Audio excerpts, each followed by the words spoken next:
6 measures of barley and laid it on her, and she went into the city. So not only did he not take advantage of her, he didn't even let her leave empty-handed. And see, as I said earlier in previous lessons, a lot of times you will be walking in your calling and doing the thing that God has called you to do before you even realize it. That's right. And so Ruth is able to see that if he's taking care of me now, and we're just being introduced to each other, then when we get married, he's still going to do it. That's right. And so, ladies, brothers, whatever they doing now, it's the same thing that they're going to do when y'all get married. That's right. Don't think for 1 minute that you're going to take this person, get with them, and change it. That's right. If the brother is playing PlayStation now, when you get married, he's going to play PlayStation. If she won't cook now, when you get married, she ain't going to cook. Amen. And so don't think everything's just going to be bed of roses, be a bed of roses just because you say, I do. That's why you got to find out all this stuff beforehand. Amen. That's right. Amen. Glory to God. Amen. Verse 16. And when she came to her mother-in-law, she said, Who art thou, my daughter? And she told her all that the man done to her. And so when she said, Who art thou? She was not saying, Who art thou as a, who is that coming in the door? Actually, what she was asking Ruth was, how did things work out? How did it go? Amen. Verse 17. And she said, These 6 measures of barley gave he me, for he said to me, Go not empty unto my mother-in-law. And so Ruth responded by saying, Let me show you how it went. You know, I went in empty, but I still came out full. But this is what I like, verse 18. Look at what Naomi told Ruth. Then said she, Sit still, my daughter, until thou knowest how the matter will fall. For the man will not be in rest until he has finished the thing this day. So what she told Ruth, okay, you done did everything that you're supposed to do. Now what you got to do now is sit back and wait on the Lord. Don't try to force it. That's right. Don't try to make it happen on your own. That's right. Because you might try to make something happen that God never intended to happen. That's All right. And so you got to be able to wait on the Lord. If this brother not interested in you and he not paying you no attention now, don't try to force it on him and try to make him notice you. That's right. Because while you trying to make him notice you, it's somebody else that got their eye on you. You just ain't noticed it because you still looking over here.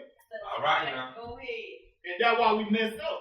You know, it's somebody out there that's absolutely crazy about you, that's in love with you, they just ain't let you know yet, or God ain't showed them to you yet, and you cannot see them or recognize them because you're so busy trying to run down somebody who don't even know your name and that ain't even straight. That's right. And not only do we do that in relationships, we do that in business and with friendship. That's right. You know, everybody want to be down with this group. All at the same time, this group don't even want you there. But you don't want to be with the ones that there for you and that want you. That's right. I mean, you got to be able to recognize the signs. And last thing you want to do is make it happen on your own. Because if you make it happen on your own, then you got to put up with the repercussions on your own. You can't turn around and say, God, why? God, why? God, why?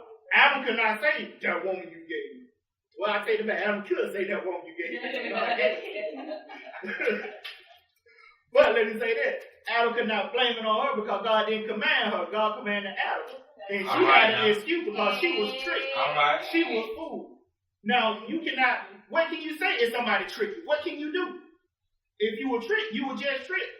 Adam was not tricked. Adam was conscious, know exactly what was going on. Exactly. And that's why they still could have lived if Adam had not did it. And so Adam couldn't use the excuse that Eve used. Amen? Amen. Okay, chapter 4, verse 1. Matter of fact, verse 18, it cross references to Psalm chapter 37. Go there right quick. Okay, now look what happened. Okay, now Boaz just sent Ruth out, but he did not send her out empty.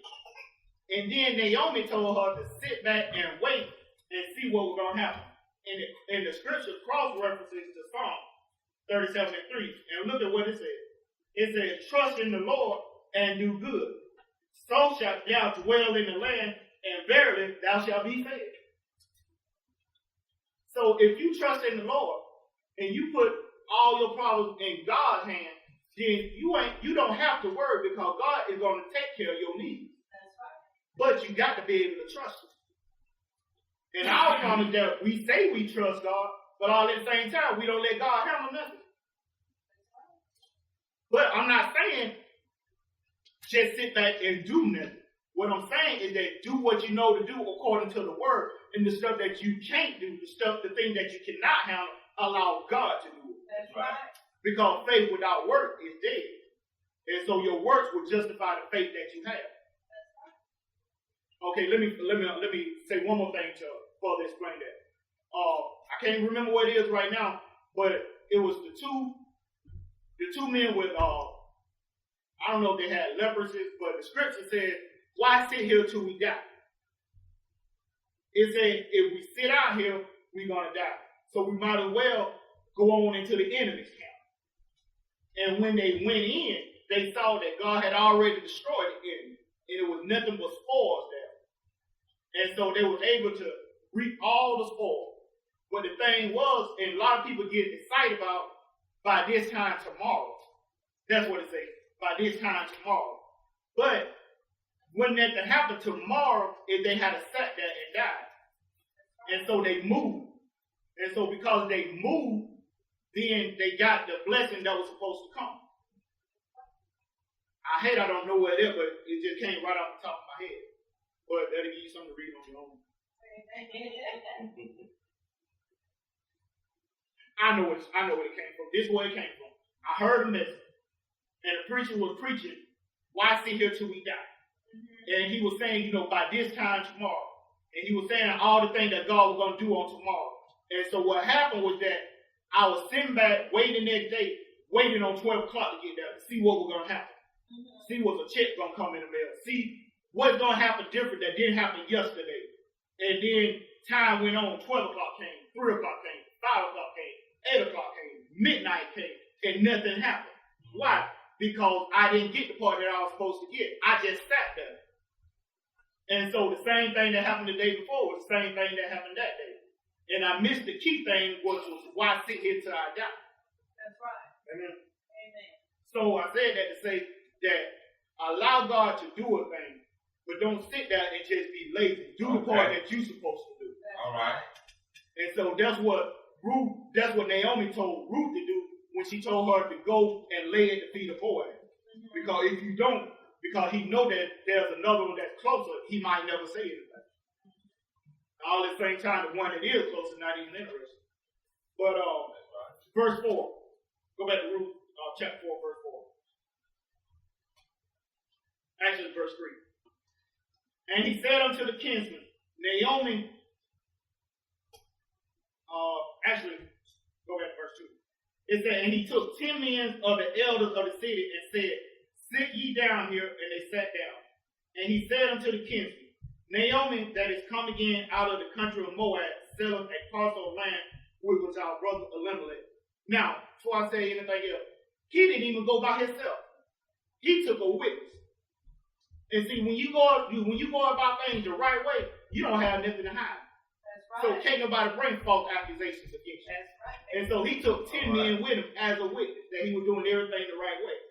Now, if what you're doing, if you got to duck and dodge and hide and you got to speak, then that'll let you know what you're doing ain't the will of God if you cannot do it openly. All right now. Verse 4.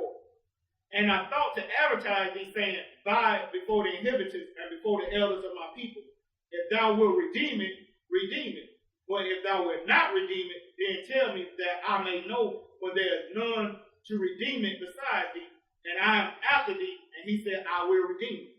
Now, one thing I like about that verse, he went to the he said, now, this belongs to you if you want it.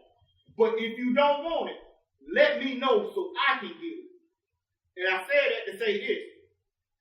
If you don't want that person, don't sit back and hold on to them to try to stop them from moving on.